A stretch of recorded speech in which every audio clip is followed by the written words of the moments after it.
The most recent WCQ is over, and Ryan Yu, also known as Thank You Simo, did it again. Hello guys, and welcome back to another cold episode. Ryan Yu just did it again with the WCQ. He actually made it all the way to number 1, both in North America and in the world, and you can see here, this is his points. But these are the decks that he ended up playing, and I will say, Ryan Yu is just better. Like, he's done this several times where he has played not the top decks and won. So, honestly, at this point, I would believe him to be able to play anything and just kind of win. So here you go. You can see we have Radiant Typhoon. This is the deck I'm going to show you today, and it's pretty simple. It's just Radiant Typhoon. Yeah, one of the interesting things here is twofold. I said one of the interesting things. Two interesting things that are interesting about this is there's no super polymerization in here. Instead, we're playing some other cards.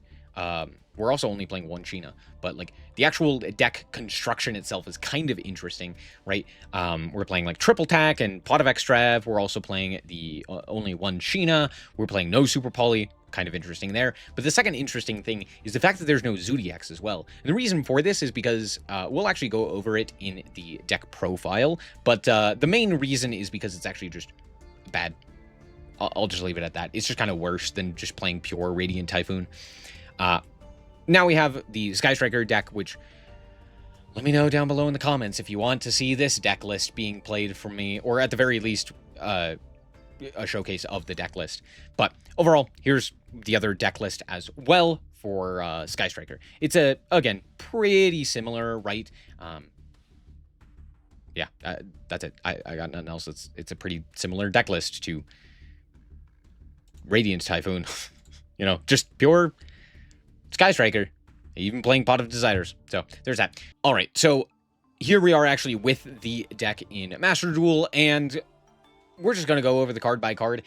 First things first, I am going to explain why Zodiac isn't great in this list and why it's not being played in most Radiant Typhoon lists, I would imagine. And the reason for that is, one, because it requires additional pieces in the extra deck, and like a lot of pieces. And so generally speaking, you're kind of better off just playing more Radiant Typhoon stuff. But two, and more importantly, Crocia has a wind lock on it. I know, surprising. Who would have guessed? But yeah, you're actually locked out of wind monsters by utilizing this monster, or into wind monsters by utilizing this monster, which means if you go for Crocia's effect to like special summon itself during the draw phase, you just can't go into any of the Zodiacs. So it's not really worth it, right? And more importantly, they're not quick plays. That's kind of it, right? If you're going to play non-engine of some capacity, you're better off playing either quick plays or something that can help you going second. The Zodiac stuff is very good at going first and allowing you to like play through interactions and what have you, right? Because like, oh, you can play through Droll more effectively, theoretically, right? But like this deck doesn't need help with that, right? They can play during the draw phase anyway and play through Droll as if nothing happened, because you could also add back the MST. Like, if you get an MST, you could do the whole line. So, I don't think it's too necessary to actually have the Radiant Typhoon Zodiac variant. And I think most people, most top players, I would say, agree with this. That's pretty much it for the Zodiac stuff. Let's go through the card by card. We are playing a few hand traps. We're just playing 4 of them, the draw spells, the Fuas and the Maxi. Fua also kind of does double duty here because you don't often need your normal summon. So going first, you have the ability to like special summon out your guys and then normal summon a Fua. And because we have a lot of guys that require just like wind monsters, like Doom Eagle or Great Fly or something else of that name, mostly Doom Eagle, but also the no, not Vararoon, sorry. Again, it's just Doom Eagle. Because there are other things that require wind monsters, or that you can kind of use that normal summon on, you still have the ability to make use of it. So it's not the worst to just have. There's that. As for the rest of the cards, we're playing a whole bunch of Radiant Typhoon monsters. We're playing Meghala, the 3 Eldam, 3 Swen, and 3 Crocia. You want to see Crocia specifically with any of your like activatable quick plays in the draw phase so that you can use it to immediately get those additional searches. So playing 3 of it, pretty important. We're also playing 1 Noble Knight's Shield Bearer, which is basically copy 4 of Eldam. That's it. It's just an extra copy of it. It does lose to Droll, obviously. However, the big advantage that it has is that it is an additional search. And Droll wasn't too popular, which is probably why Radiant's Typhoon was relatively good. Same thing with Sky Striker. Like, Droll just wasn't all that popular. So playing Sky Striker and Radiant Typhoon, 2 decks that arguably lose to Droll, pretty good. As for the rest of the cards, we're also playing the 1 Vararoon and the 1 SnowiKs, as well as 1 Sheena. I'm not 100% sold on only playing 1 of this. I think theoretically you could play additional copies of it through, or like instead of maybe Triple Tack or the Shield Bearer, but those are my thoughts.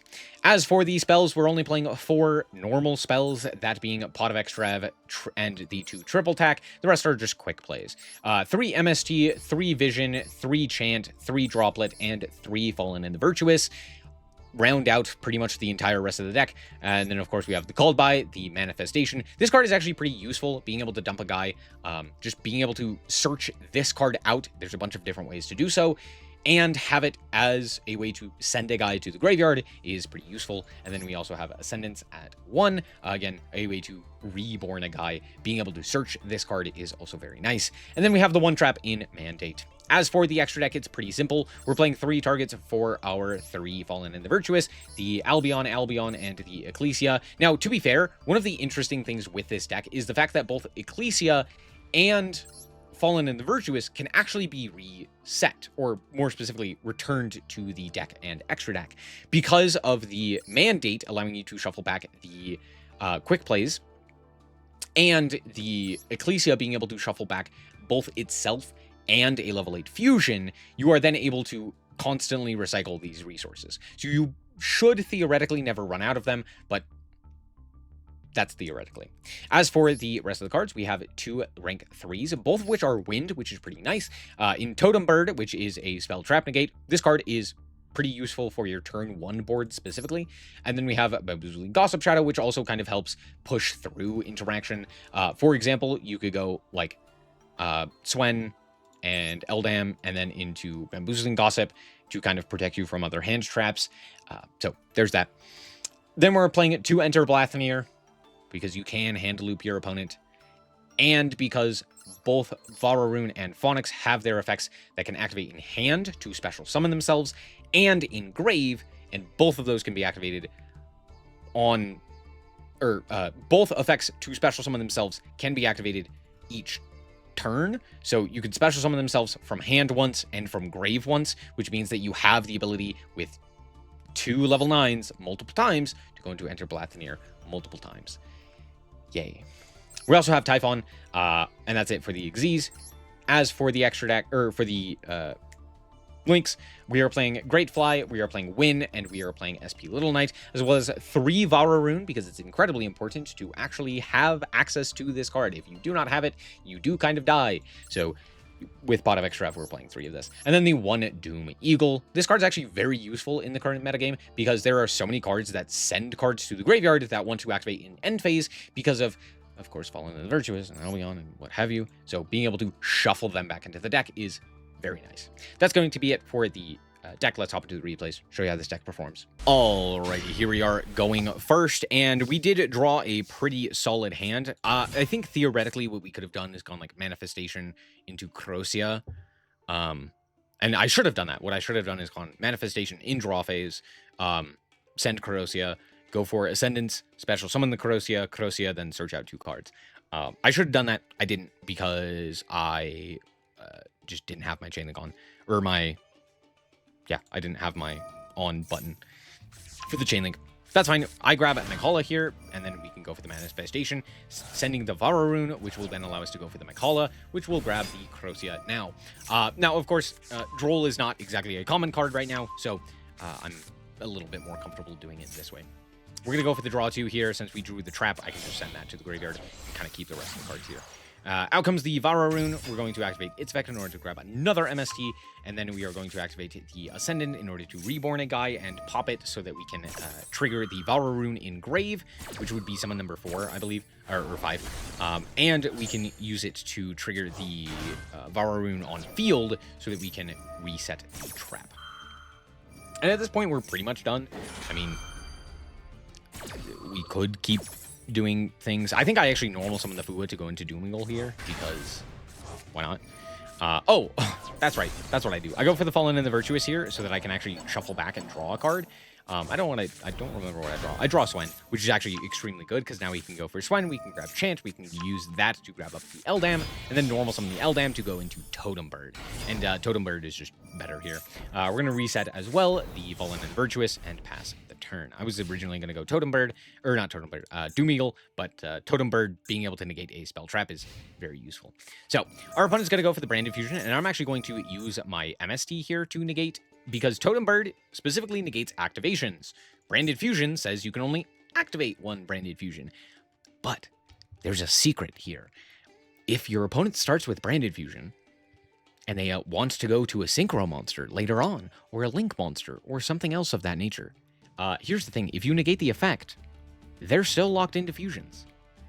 Because it says, you cannot special summon from the extra deck except for fusion monsters the turn you activate this card. So by negating the effect via the mandate as opposed to negating the activation via Totem Bird, they are locked into fusions, which is nice. And more importantly, they can't activate a second Branded Fusion because this card is still at 2. So pretty important. So we're going to negate it that way and bring back the Corrosia. Now we're going to go for the Mancala as well as the Corrosia as well as the Ascendants. We're going to add an MST. We're going to add the Phonics to the hand, and you might be like, why did we add the Phonics to hand? And the reason for this is because we can actually make use of the Droplet to send away the guys while still being able to get the Search off of Swen, and then use Fallen and Virtuous to trigger the Phonics. Now that's not guaranteed to happen, but I could still special summon the guy from hand, so I was like, I'll just do that instead. And then we get to grab the Vision. Now, to be fair, I could have just added the follow-up in hand anyway. It doesn't really matter. Anyway, they're going to go for the Malulu. They're going to then go for the Albaz, and I'm just going to allow that because out comes Albion, out comes Albaz, the second Albaz, which we are just going to pop with the Fallen and the Virtuous, and send away the guy. They're going to go for the Cartesia, attempt to activate. We are promptly going to negate, and at this point the game is over. We get to summon the Phonics here, and then I'm going to attempt to draw a card, and they just concede there. Alrighty, here we are going a second. Let's see what we can accomplish. This is actually a pretty good going second hand. It may not look like it, but it's actually pretty good. Our opponent's going to... Is that a quick play? Did my opponent just activate a quick play? We're going to go for the Corrosia here. We're going to activate the effect of the Corrosia, and... okay, our opponent meets it with, Droplet as well. So there's that. Did you know that this card triggers just on quick play activation? Doesn't have to be your own. I don't know why. It's stuff like that that just makes me baffled as to how these cards are printed. Like, they're so heavily pushed. It's crazy. Anyway, they're going to go for the Fallen and Virtuous, who is this? Fallen of the White Dragon, which will then grab the wrong Ecclesia. Don't know why we grabbed this guy, but sure. That's a choice. Now they're locked out of the extra, but sure. They're going to grab the Lost here. They're going to go for Quem. Quem is going to send Cartesia. Then they're going to pop a card, notably my card, to reborn the Cartesia. Fantastic. If only I was going to go to the main phase here. I'm not going to do that. We're going to go Manifestation. We're going to send the Phonics here. We're going to activate the MST. We're going to go after the back row, which is going to be met by Fallen and Virtuous activation. Sure, that's fine. We're going to go for the Phonics, which is not going to have any competition because we are still in draw phase. Imagine if my opponent didn't lock themselves from the extra deck. Anyway. A choice for my opponent, to say the least. We're going to shuffle away the 2 tuners that actually do something and then just proceed to the main phase. We're going to go for the Maghala so that now we can trigger its effect via the MSD. I want to keep the Fallen and the Virtuous just as additional removal, so I don't need to activate it here. We're going to go for the Corrosia off of the Maghala, which grabs out 2 additional cards. We're going to grab the Swen. Swen is going to grab Ascendance. We're going to go into the Eidolon. Eidolon effect is going to grab back the MST from the grave, and then go for the Ascendance, and then Ascendance into MST, and head back in MST again. I didn't need to reborn there, so we're going to trigger in order to reset and grab the trap. We're going to shuffle back 3 of our cards, and then go into Doom Eagle. And the reason for this is so that we can shuffle back the Dogma. Now, they also have the Rindbrum engrave that I need to make sure I keep in mind. But they don't have any cards in hand, so even if they were to summon the Albaz, it doesn't do anything. So I'm not really too perturbed about that. I'm just going to normal summon the Swen and walk over the field. I should have just kept this in hand now that I'm thinking about it, because I was never going to walk over the Fallen of the White Dragon. Because if I did, they would then be able to use the Rindbrum in their graveyard, which they will now promptly use, and then they could have potentially killed me. Or at the very least, like, started doing things. It wouldn't have mattered, to be fair, but it could have mattered. Anyway, good game. Alrighty, here we are once again going first, and the roach is in our hand. Hip hip hooray. Our opponent is going to start with the Fua, and this is so that you can see what the line is, or at least one of the lines through Fua.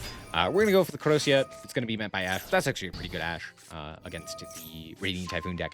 We're going to grab up an additional MST just in case. This kind of felt like it was a droll angle, where they're like, oh, I'm going to troll you. So I was a little bit worried about that. Granted, they did Fua me, so I don't know. Maybe they wouldn't do that. Anyway, regardless, we're going to go for the Vara Rune to grab up the MST. I'm going to attempt to draw 2. We're also going to pop it so that we can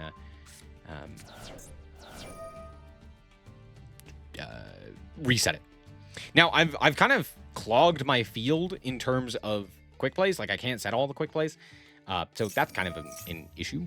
I guess I still technically sit here. Which I think is, yeah, that's exactly what I do. I set them all. But I don't know if I should have kept the Corrosia. Hard to say. Regardless, we go for the MST. They go for the Crossout, which I'm going to negate with the MST. Or more specifically with Mandate after activating MST on my own card. The Vision is going to reset itself.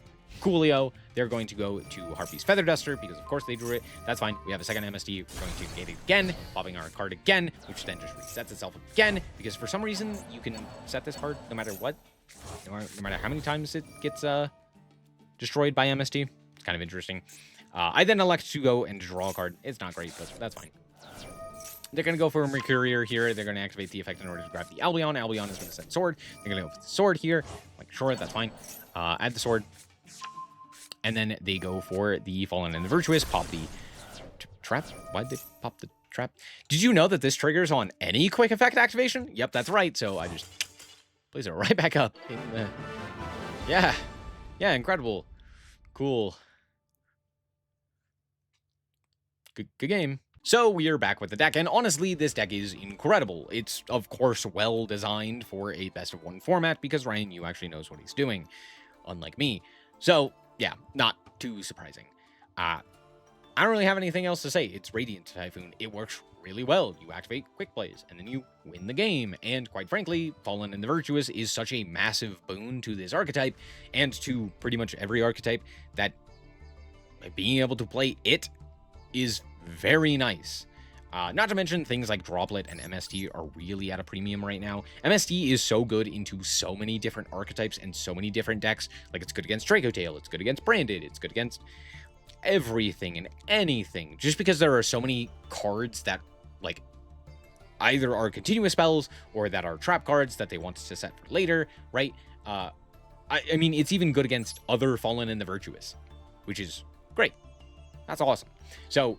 yeah, Radiant Typhoon's pretty well positioned. I don't think it's fantastic, to say the least. I don't think it's the best deck. I'd still say Branded is arguably better, but it is still a good deck, and it is obviously worth playing because it won the friggin' WCQ. It placed the best.